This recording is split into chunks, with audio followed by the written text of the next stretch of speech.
जय श्री कृष्णा दोस्तों। हमारे आध्यात्मिक चर्चा चैनल पर आपका स्वागत है। आज हम बात करेंगे परम शिव भक्त उपमन्यु के बारे में, जो शिव के बहुत ही बड़े भक्त थे। परम शिव भक्त उपमन्यु वेद तत्व के ज्ञाता महर्षि वाग्रपाद के बड़े पुत्र थे। एक दिन उपमन्यु ने माता से दूध मांगा। घर में दूध नहीं था। माता ने चावलों का आटा जल में घोलकर उपमन्यु को दे दिया। उपमन्यु मामा के घर दूध पी चुके थे, अतएव उन्होंने यह जानकर कि यह दूध नहीं है, माता से कहा, माँ, यह तो दूध नहीं है। ऋषि पत्नी झूठ बोलना नहीं जानती थी। उन्होंने कहा, बेटा, तू सत्य कहता है। नदी किनारे, वनों और पहाड़ों की गुफाओं में जीवन बिताने वाले हम तपस्वी मनुष्यों के यहाँ दूध कहाँ से मिल सकता है? हमारे यहाँ तो सर्वस्व श्री शिवजी महाराज है। तू यदि दूध चाहता है तो उन जगन्नाथ श्री शिवजी को प्रसन्न कर, वे प्रसन्न होकर तुझे दूध भात देंगे। माता की बात सुनकर बालक उपमन्यु से पूछा, माँ, भगवान श्री शिवजी कौन है? कहाँ रहते हैं? उनका कैसा रूप है? मुझे वे किस प्रकार मिलेंगे और उन्हें प्रसन्न करने का क्या उपाय है?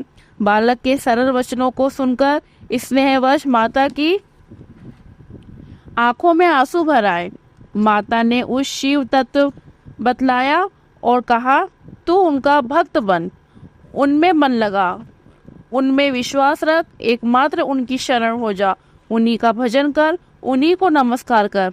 ऐसा करने से वे तेरा निश्चय ही कल्याण करेंगे। उनको प्रसन्न करने का महामंत्र नमः शिवाय है। बालक उपमन्यु शिव को प्राप्त करने का दृढ़ संकल्प करके घर से निकल पड़े।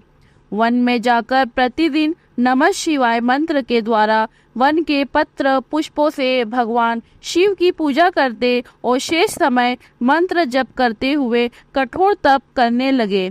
वन में अकेले रहने वाली तपस्वी उपमन्यु को पिशाचों ने बहुत सताया, परंतु उपमन्यु के मन में न तो भय हुआ, न ही विघ्न करने वालों के प्रति क्रोध आया। वे उच्च स्वर में नमः शिवाय मंत्र का कीर्तन करने लगे। इस पवित्र मंत्र के सुनने से मारीची के शाप से पिशाच योनि को प्राप्त हुए। उपमन्यु के तप में विघ्न करने वाले वे मुनि पिशाच योनि से छूटकर पुनः मुनि देह को प्राप्त होकर कृतज्ञता के साथ उपमन्यु की सेवा करने लगे।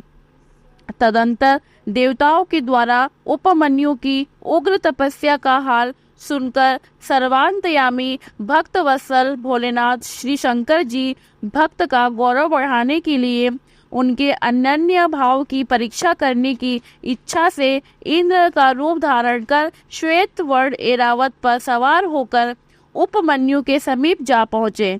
मुनि कुमार भक्त श्रेष्ठ उपमन्यु ने इंद्र रूपी भगवान महादेव को देखकर धरती पर सिर टेककर प्रणाम किया और कहा, हे देवराज, आपने स्वयं मेरे समीप पधारकर मुझ पर बड़ी कृपा की है।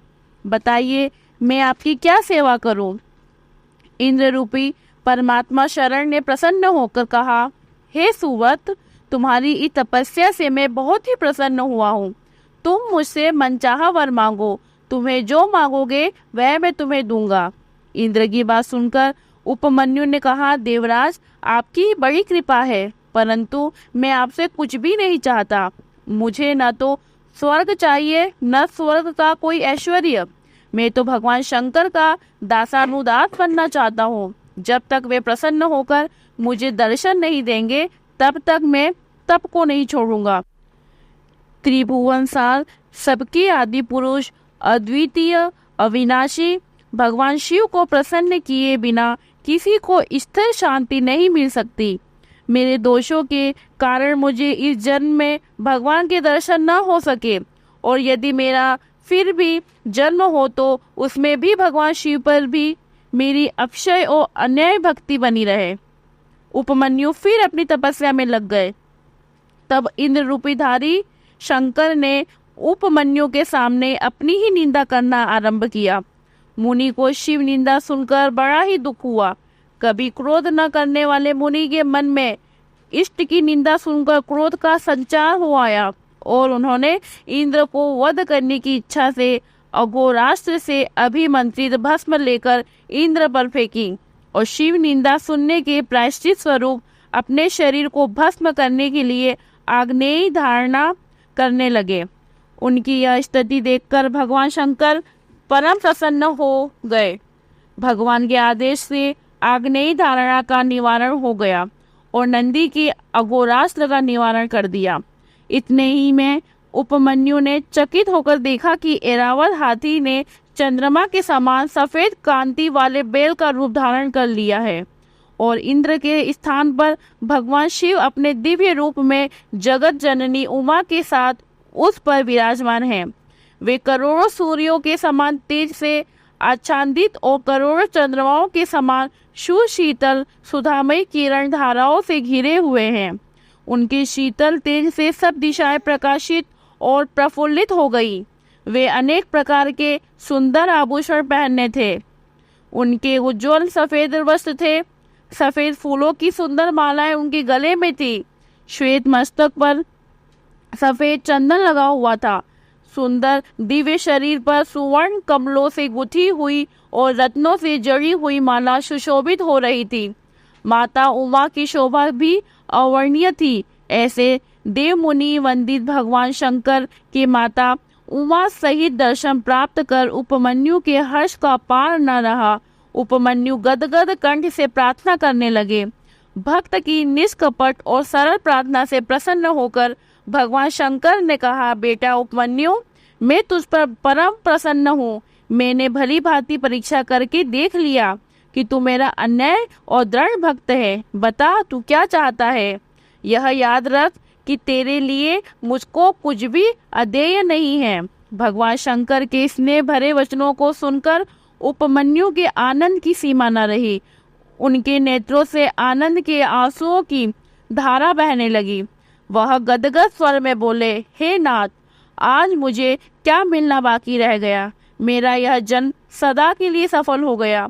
देवता भी जिनको प्रत्यक्ष नहीं देख सकते, वे देवादिदेव आज कृपा करके मेरे सामने विराजमान हैं। इससे अधिक मुझे और क्या चाहिए? इस पर भी आप यदि कुछ देना चाहते हैं तो यही दीजिए कि आपके श्री चरणों में मेरी अविचल और अन्यायी भक्ति सदा बनी रहे। भगवान चंद्रशेखर ने उपमन्यु का मस्तक चूमकर उन्हें देवी के हाथों में सौंप दिया। देवी जी ने अत्यंत स्नेह से उनके मस्तक पर हाथ रखकर उन्हें अविनाशी कुमार पद प्रदान किया। तदंतर भगवान शिव ने कहा कि हे बेटा, तू आज अजर, अमर, तेजस्वी, यशस्वी और दिव्य ज्ञानायुक्त हो गया। तेरे सारे दुखों का सदा के लिए नाश हो गया। तू मेरा अनन्य भक्त है। यह कहकर शिव जी अंतर्धान हो गए।